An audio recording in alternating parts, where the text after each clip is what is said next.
Let's talk about student loans. I feel like it's a big topic recently, and especially with a lot of people going back to school, as a lot of schools have already started or are starting up pretty soon. Topic that may be front of mind, and then as well with won't get into like if you've already got student loans, but I think it would be helpful for those maybe who are maybe just starting out college or maybe senior year of high school, as well as maybe if you're a parent or guardian of someone who's in that stage of life. I thought it might be helpful just to talk through maybe some ideas we had that you can get ahead through the college experience versus kind of getting buried, as we see a lot of people already kind of have been. I was looking up some stats before this, and it looks like there's currently about $1.6 trillion of student loan debt in the U.S., which is just crazy. And then that averages out, the estimate is, and I think this is from last year, but there's about 37,000 a person, which still just seems like a lot. I mean, that's a decent car or possibly even a down payment on a house. So definitely I think it's something that if left by itself, it seems like something that could hold some people back or at least delay them being able to get on some good financial footing, because you've got to kind of overcome that as well. So as we get into it, one thing that we did talk about a few weeks ago, if you want to elaborate on this a little more, Cody, is we talked about the role parents can possibly play in this if they would like to. We kind of mentioned it's optional, but we listed a few things that parents could kind of help out with. So I guess we'll start out with that. If there's anything you wanted to add, or if you just want to reference it back to, some of our other discussions. Yeah, we talked about 529 plans and some other options. I believe it was 2 or 3 podcasts ago. So definitely go back and take a look at that. There's definitely a lot of ways to, help start your kids off on the right foot. Because let's be real, like student loans, it's just it's such a burden.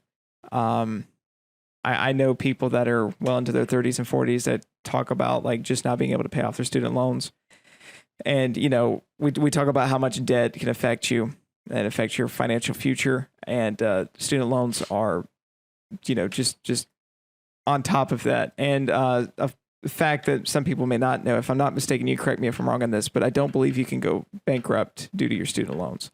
I believe you still have to pay those off. Yeah. And so, and I think that's because the government really regulates those. And I believe you can get, when you get private ones, and there's a lot going on with student loans, but the government kind of regulates the student loans. And so anyway, to my knowledge, you cannot go bankrupt because of that. And so that's kind of scary. And especially with, I've heard of, $200,000-$300,000 in student loans going through graduate school.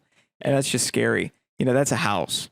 And as you were saying, the average is $37,000. That's basically a 4-year public school college degree. And, it's so daunting. And, I feel blessed to have had the scholarships that I've had and be able to, work and do other things to be able to prevent this. But for those that do have it, though, I don't want to like discourage you. I mean, your education is super important. And if you do have student loans, like don't think like, oh, I've just made the worst financial decision in the world. Like you'll get past it. It's all right. But definitely we want to tackle those debts. And we've referenced ways to tackle debt in past podcasts. So do check those out. But going to like 529 plans, you can really, really help your kids out. You can get about 18 years of growth. Throwing $200, $300, $400 a month into something, you could about get that $37,000 without too much effort and really be able to jumpstart their career. And so, just being able to provide an education without that huge, heavy burden walking out after graduation, that would be such a blessing. But of course, we'll talk today about people that aren't so fortunate to have had that and what you can do about it. Right. I think I don't want to, take it for granted that parents were able to do that. And I don't feel like they should feel bad if they weren't. Again, go back to some stuff we've talked about before, a few other episodes, where we've talked about this, about, it's a blessing, but it shouldn't be a requirement. If you don't feel like you want to do that for your kid. As we pivot and look towards, college, I do want to say that I don't think, and you can disagree with me, Cody, but I don't think college is for everybody. Now, I'm not one of those people that's anti-college and say nobody should go to college. I mean, I went to college. I'm definitely a big fan of it. I think I learned a lot and got a lot of value out of it. But I don't think we should just kind of have a blanket that everybody needs to go to college. I think it's based off what you want to accomplish. Now, I think most people, sure, I think you can get a lot of value out of college, but I don't want to say that it's for everybody. I think it depends on what your end goals are and then what routes you can take to get there. And so I don't think college is the only route. I think there's a lot of stuff that you can do. If you want to go into a trade or if you want to maybe start something yourself, there's definitely some options out there. And then one thing learning, Cody, like going through college is, there's the knowledge that you're going to learn is on the internet. Like everything is on the internet already. So really at this point, college is a little bit more about showing that you have studied those things. And then, kind of that seal of, being accredited of saying, okay, we certify that this knowledge and you pass these courses versus just, it doesn't really show as much just saying, hey, I know it, because I read about it online. But there's definitely, if you just need the knowledge versus, a degree to say that you did it. I mean, most everything's free online. I mean, that's pretty much how we learned half the stuff going through school, right? I mean, just like, just looking up stuff. Yeah, we, funny joke. My mom is now going back to college and she's just taking a couple classes, but she discovered Chegg. And now she has a Chegg subscription. I was like, Mom, that's basically college right there. Yeah, she's made it. Yeah. I have one buddy that was fortunate enough to have Chegg throughout college. And I think there was about 20 people that somehow got his email and password. He shared it to me and he shared it with one other person. And I know I didn't give it up, but somehow there was 20 people on his account. We all got locked out one night during a test, studying the night before a test. And that was fun. But yeah, I thought it was funny. But yeah, everything's online. And honestly, a lot of good courses are online. You can pay for certain certificates. I know Google's got a nice program. If you want to learn like a trade, there's community colleges, there's certificate programs. I've got a buddy that just went to community college for about 9 months to take 2 certain certificates for IT. And he's killing it. I mean, he's doing IT for several companies. He started his own company. It got bought out. And then now he's doing IT for that company that bought him. So he's killing it with, 9 months of, and I think most of it was paid for. I think he had to pay for like his textbooks and stuff. And I think there was scholarships involved. So not a lot of investment, but a lot of return on investment. So, there's a lot of options out there, but don't believe the lie that you got to have 4-year college degree to be successful. I feel like some of us were told that. I think our parents were told that. And they're like, oh, you gotta have a 4-year degree if you really, really, really want to be successful. And that's just not true. And I think the internet has proven that. I think it was Steve Jobs was a flunk out. Like he didn't finish.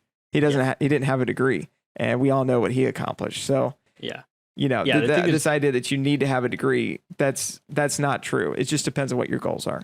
Yeah, no, definitely. And obviously not everybody is going to be, Steve Jobs, but I think there's a lot of other situations where it'll apply.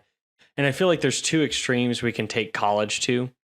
To your point, sometimes I feel like we think that we can't succeed unless we have a college degree.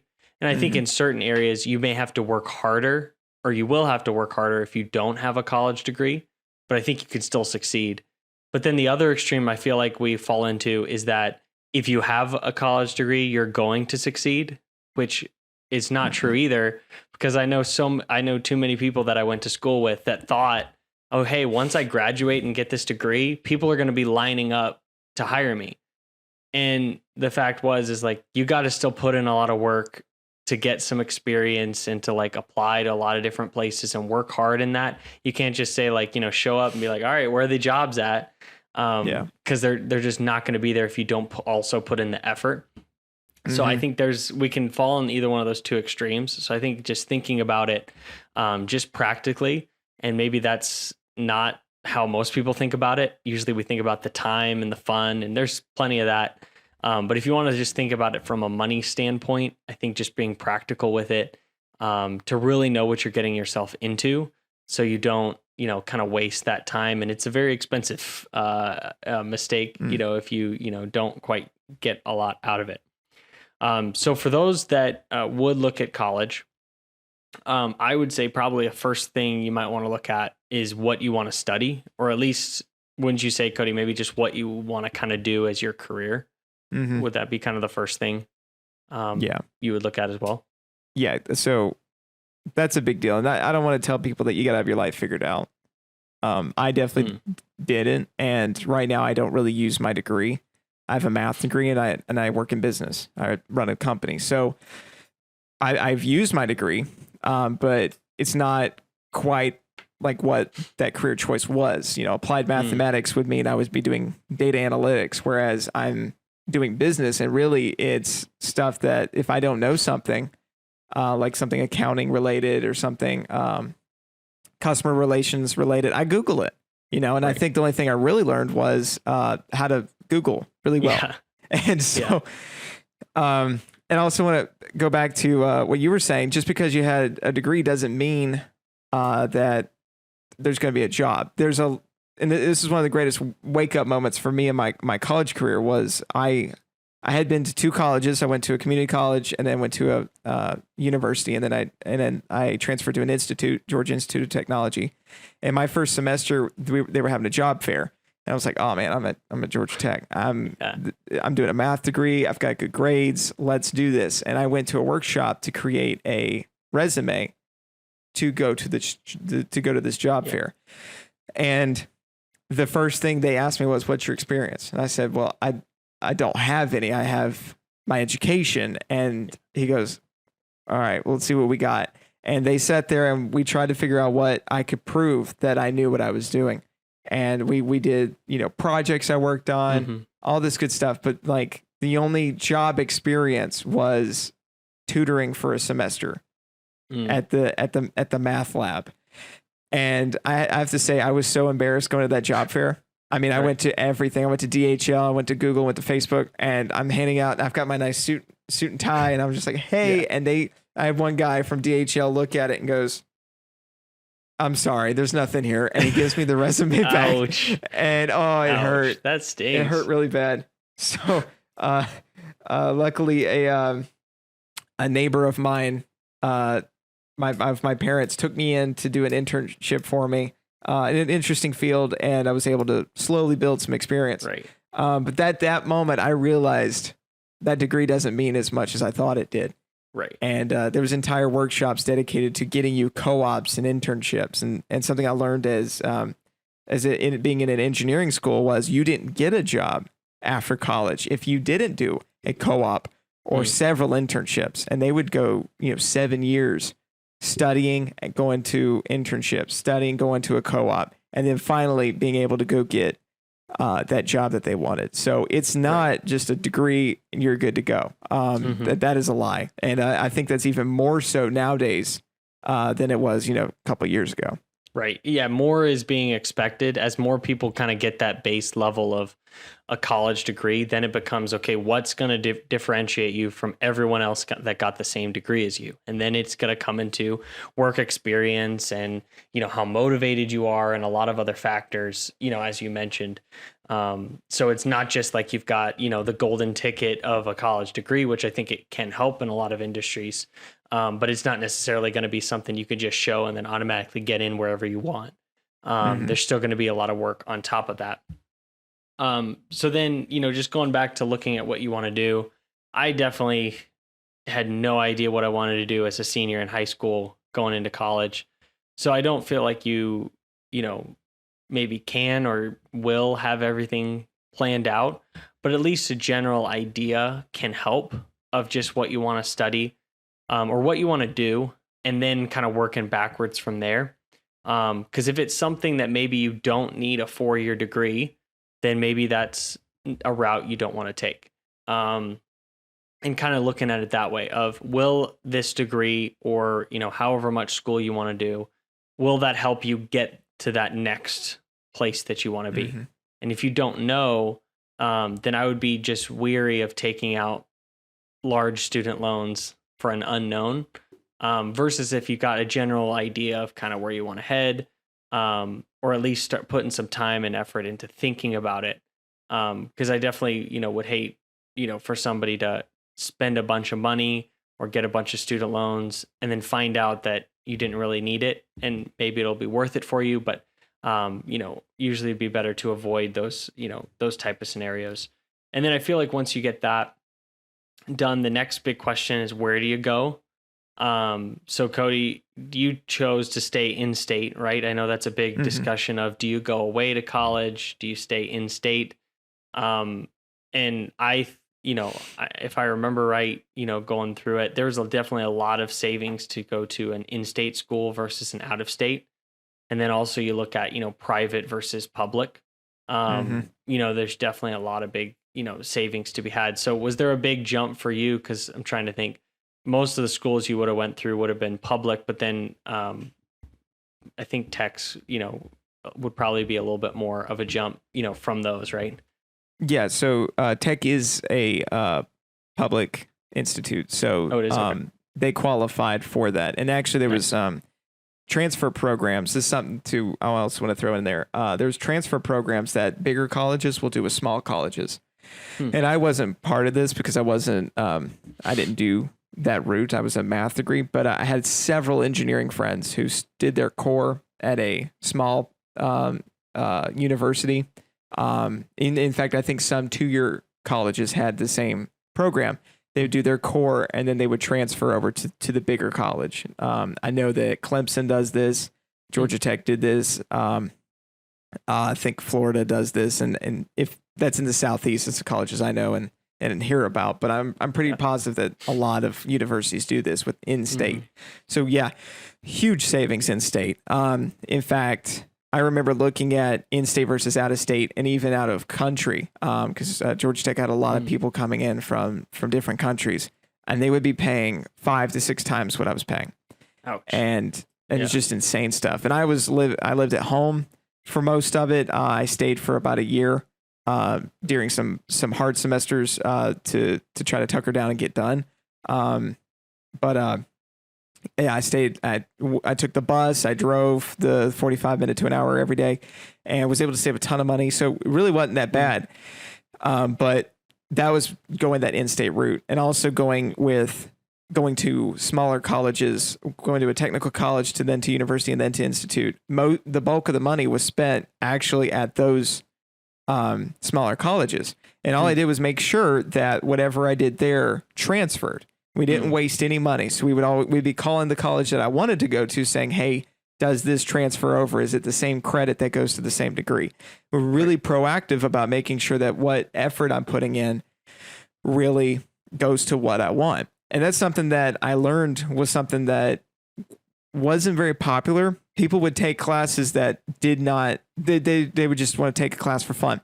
And I understand that. Like sometimes you can. I know at the University of North Georgia, if you took 4 classes or 5 classes, it didn't matter. It was the same. Anything over 4 was the same amount for tuition. So, there was a class called History of Chairs. Everybody would go grab just to get an A until the professor found out that's what it was for and decided to make it hard. It was pretty Ours bad. was, like, at ASU, they had a Beatles class. So, that was a big one that a lot of people wanted to go take. It was just studying the Beatles the whole time. So it sounds like a pretty fun I took class. choir for one day to get that A until I realized what that entailed. And that's some freaky people. Yeah, and that's a lot of work. My sister did choir. There's a lot of practices and performances and stuff that go into being involved with that. That's fun. They were like, it was like everybody knew each other. I just felt so out of place. And I was just like, yeah, I can't do this. I stayed for a day. But anyway, making those kinds of decisions, that making sure that it goes to your degree. And then another big thing is, and I found this out towards the end of my college career, was that I didn't choose the right degree. Mm, but I chose to stick with the degree because it would have costed more if I had changed my degree. Because a right. lot Yeah. of what I took did not transfer over to that other degree. It was business. So about my senior year, I realized I wanted to be in business after an internship I took. That was actually the one that you and I took. Mhm. And I was like, business is where I want to be. And I was too far into it. So I did some risk assessment and realized like a degree doesn't really matter as much. It's more the fact that you worked hard, you got something, and then what's your experience. Mhm. And then, where you go matters a little bit. And so I just decided to stay with that degree. But I had a lot of friends who decided to switch midway, and they had to take on, 20, 30, 40, $50,000 more in student loans just to be able to make it. And I was there when it was happening. 3 math majors, because math is hard. They transferred to CS majors, and I was there to help them with that transition, and then looking at their student loans. And they, in their brains, they're so stressed out, they didn't even think of it. They just said, you know what? What's another $50,000? Hit the button and change their degrees. And I'm not saying that wasn't the right decision. Maybe it was for them. But we start to get that mindset of, I'm already in so much debt. What's another Right. 15K? What's another 50K? It's a lot. Yeah. Do the math on that. This is some serious stuff. And I'm not saying you can't get a student loan, but if you do, really figure out what you want to do. Yeah. And if you don't know what you want to do, maybe it's not worth putting in all the effort yet. Maybe go to a smaller college, maybe take a couple of classes, pay out of pocket, try to get a scholarship if you can, and see what you want to do before you start pulling in money from other people and borrowing it to go focus on your career. Right. I mean, it's classic return on investment, right? If you want to make sure if you're going to be taking on this risk or paying out this money, you want to make sure you're going to get something out of it. So, if you're going to pay a lot in student loans, you'd hope that helps you secure a job that pays you more than if you didn't get it, versus just going through it. I mean, if you want to just for fun, go through college and maybe take out student loans, and not really have it as far as any career aspirations, I just say it's probably going to take you a while to pay those off. So if you're willing to take that risk, that's fine. But it's going to bury you for a while, versus somebody that's like, okay, this gets me to this point. Like I can get this job and then I can, it'll give me a leg up because I did this. And so that's the way that I feel like most people should look at college, versus the way that they, that's not really the way that they look at it. But I feel like you could get more out of it when you look at it from that ROI, return on investment perspective. So then, going back to like which schools, I'd say it doesn't always have to be a big name school. As you mentioned, I am a big fan of community college for the first 2 years. If you want to go to get a 4-year degree, because a lot of community colleges, it's going to be very similar courses that are going to transfer directly and be so much cheaper than going to like, a big college. And then if you're worried about, I don't want to have community college pop up, when somebody looks at me, if they dig in, they can find it, but it's going to show that if you get a 4-year degree, it's going to show you have a bachelor's degree from the big school. So wherever you finish is going to be the next line. Like if you don't love where you got your bachelor's and you go out and get a master's, that's going to show, okay, you could just say, I got a master's from here. Very rarely are going to say, but where did you get your bachelor's though? Or where did you study the first 2 years? It's not going to come up as much as where did you finish? Oh, I graduated from this school. So like I took some community college classes in high school, and that definitely helped out getting ahead. But I still say I graduated from Arizona State. I don't say, well, I took 3 classes from a community college, so it doesn't technically count. It's like, no, I did those, but I ended up finishing at Arizona State. And so I know people that did 2 years community college. You get the prerequisites out of the way. Those classes are going to be very similar regardless of your major. If you want to go business route, those first 2 years are pretty much going to look the same regardless of your business major or science or math or, wherever you want to go. So if you want to get those first 2 years out of the way somewhere cheaper, and then you can go, somewhere that may be a little bit more expensive, a bigger name, for the rest of the 2 years. I think that's a great value that you can get, with getting the same knowledge and stuff, but it's going to be a lot cheaper, as far as that goes. And then, I'd say, we like saying we went to the private, expensive, schools, your Ivy League schools. But I think looking at those too about, what's the investment you're going to have to make, and then how much extra is it worth to go there. I will say I put more cred on somebody that went to a nicer school, but that may not be everyone. And you got to think, is it worth paying 3, 4, 5 times as much just to say you got it from that name, or are you going to learn that much more from that school? So I don't think you should just take it for granted that I'm going to try to get into the best school, which may be good, but it may not be the best fit for you and where you want to go. Yeah, some people bite off too much, or bite off more than they can chew. And those big Ivy League schools that we talk about that everybody wants to go to, most of the time, not every time, most of the time, those are extremely smart people who got a free ride because of how smart they are and had scholarships out the wazoo and was able to go to MIT or Harvard or Yale or whatever. That's usually what happens. That or they just got really rich, moms and dads. But that's not as common as you think it is. But sometimes it is somebody who is wanting that recognition, that that label on their or on their diploma saying that they went to that school, and then they bite off way more than they can chew, and they're in way too much debt for something that they could have gotten similar at a small public university that was local and would have been able to have the same effect. So sure, if you went to MIT to become an engineer, that's pretty awesome. But if you became an engineer at, a local college, here we have one that used to be called Southern Poly, and it was swallowed up by Kennesaw State. So now Kennesaw State, it's got a really good engineering program. And, they pride themselves in what they do, and there's a lot of good people that come out of it, and it is significantly cheaper than going to Georgia Tech or MIT or Caltech or any of these places. Yeah. And so, you don't have to have, so sometimes I think we want that big, that recognition of the crazy school that we went to. But, if we're not super, super smart, maybe we don't belong there. You know what I mean? And I'm not saying that it's like a really mean thing. I'm not trying to, kill your hopes and dreams, but, I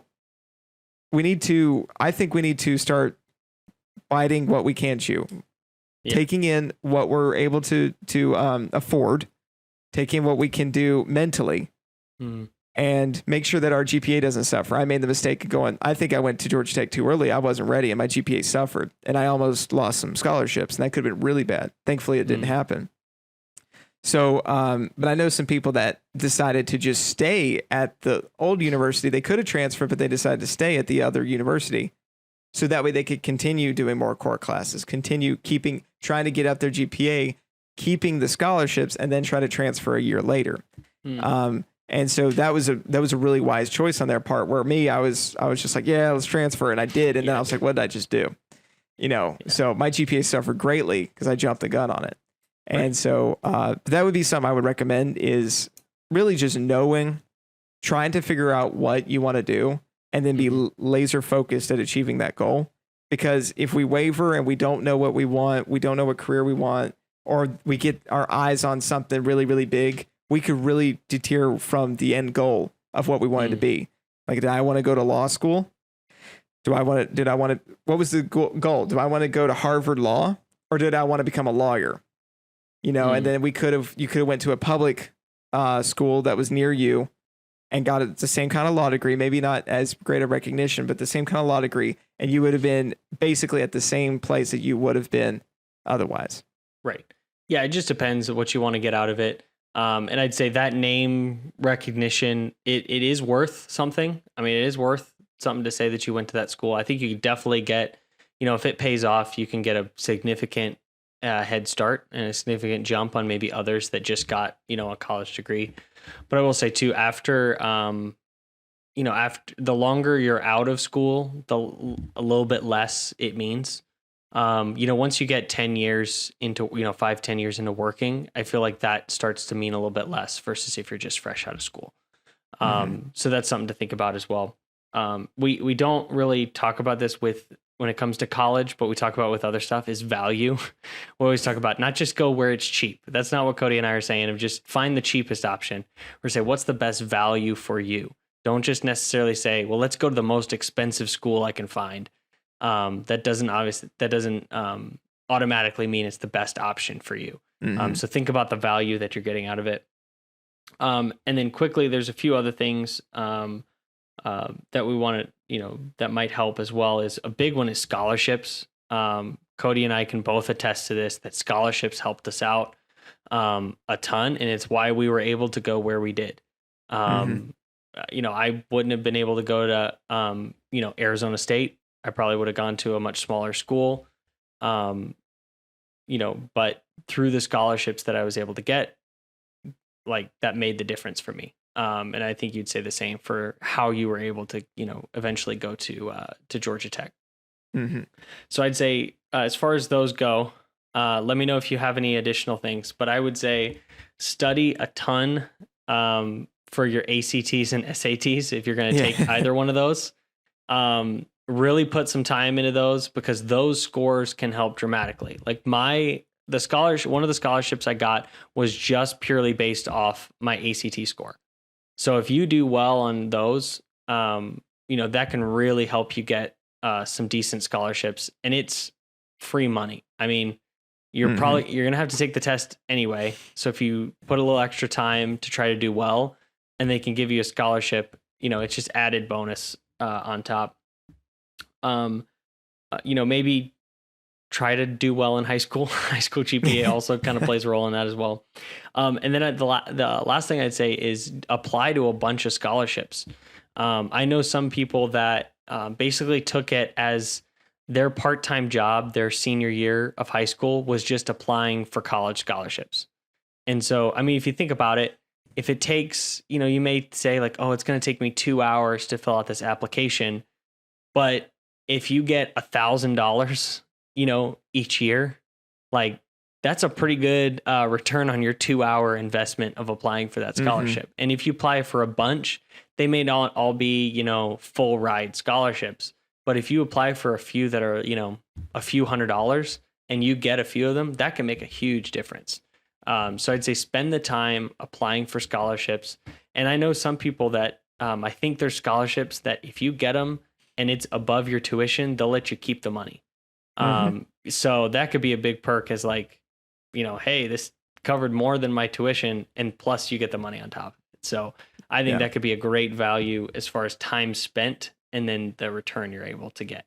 Any extra thoughts on, looking at scholarships and stuff, Cody? Yeah. So, now you hit the nail on the head on scholarships. But one thing to also keep in mind is some employers will pay for your tuition. In fact, I heard that Amazon recently is paying or helping pay for people's tuition. And I know that Publix, because I was looking at it, they would pay for your entire degree if it was public. And it was, reasonably priced. They'd pay for your entire degree. You had to commit to like what kind of degree it was, had to be something that could benefit them. And you had to promise to work for them for, a certain amount of time after. But I mean, at that point, you got to guarantee a job. For those on the West Coast, Publix is a grocery store. Just throwing that out there. We don't have Publix out here. No, we don't have Publix. What? I didn't know that. Yeah, so it's kind of like... what would be a Publix out there? Do you guys have Safeway there? Or like... Because it's... No. Oh, okay. Well, shit. Because I was like, our Safeway equivalent is like Fry's. We have Safeway and Fry's and that type of stuff out here. I know Fry's is like Kroger. That's what I'm thinking of. Kroger. Yes. Fry's is the West Coast Kroger. That's what I'm thinking Publix of. is like a really expensive Kroger, but there's nice people that work there and they have a decent attitude, and it's nice to go there, spend twice as much as you would have at like Aldi or something. So sorry to derail you, but I just figured I'd clarify for those who's like, what the heck is he talking about Publix? I had no idea. I thought everybody had a Publix. No. Wow. That just changes my perspective. Yeah. But anyway, yeah, they'll pay for your I think it was your business degree. Nice. And you just had to promise to work for them afterwards, which is a guaranteed job. Like that's a really good thing. It works. And so, that may not be quite what you want. It's like, I don't want to be a bagger boy, while I'm trying to get my degree, but hey, it may take you a little bit longer, but you didn't have to pay for it. And so that might be a good option. Yeah. And again, you don't really have to go to college if you want to start a career. I've got friends who never went to college. They got a couple of certificates that local colleges were hosting, like workshops, and then they would get a certificate, and they're well on their way in like plumbing, HVAC, like I said, IT, and they're doing great for themselves. So, you don't have to go to college, but if you do, scholarships are great. But another thing would be to look at maybe seeing if either your current employer can help you pay it, or potentially working for somebody that would be willing to help you out. Yeah, I think, working through, I'm a big fan of working while going to school. I don't have a specific study, but I believe I've heard it multiple times that students who work while they go to school actually perform better than students who don't work. It's kind of an interesting thing I think you're just kind of in the mode of working, and so you're more apt to maybe put a little extra effort into the studying. And so I feel like also there's, a more realistic sense of you feel yourself working through it versus just kind of, just winging it through school and, kind of being a little more reckless with it versus like, oh, okay, I'm committed to this if I'm working through it. So if you can find like work study programs, one thing if you're going to live on campus, one thing is there's a lot of like dorm jobs that if you want to add that on, like I know one of my friends I think they call it like a life leader. Basically, it's not quite the responsibility of like a room supervisor or an RN or anything like that. But they basically just see how people are doing, make sure they need, if they need anything, and they pretty much cover for his board, like I think every year. So adding on small things like that maybe a little extra work can save you a ton of money, when you're looking at that. And so I hope at least you get the sense from Cody and I that, I'm not against, going to college, but I think you need to be wise about it. And then also don't take it as I'm just going to throw, not really focus in this time and kind of just live it up. But there are small things you can do and still enjoy it. Like I had a ton of fun in college. Like I still want people to have fun and to enjoy it.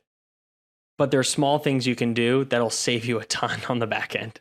Like the stuff we're talking about with scholarships, it may seem very small, but like that's the difference between being able to start a career and being able to kind of hit the ground running and being able to actually keep a lot of what you make versus for the next 10 years after you get to school, 10 plus years, a big, a decent chunk of your paycheck is going to be going just to pay off, part of your student loans, or just making the minimum payments on those, or if you want to pay them off early, and try to get those, taken care of. It's going to take a lot of effort versus if you just put a little bit of effort in ahead of time, I feel like you can, get ahead on that as well as, also making, choices based off how much stuff costs versus just, what school you kind of want to go to.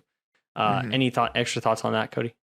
No, just, keep in that mind if you're searching for scholarships and, it's just $500 or $1,000 a year, that's $1,000 that you don't have to get a loan for.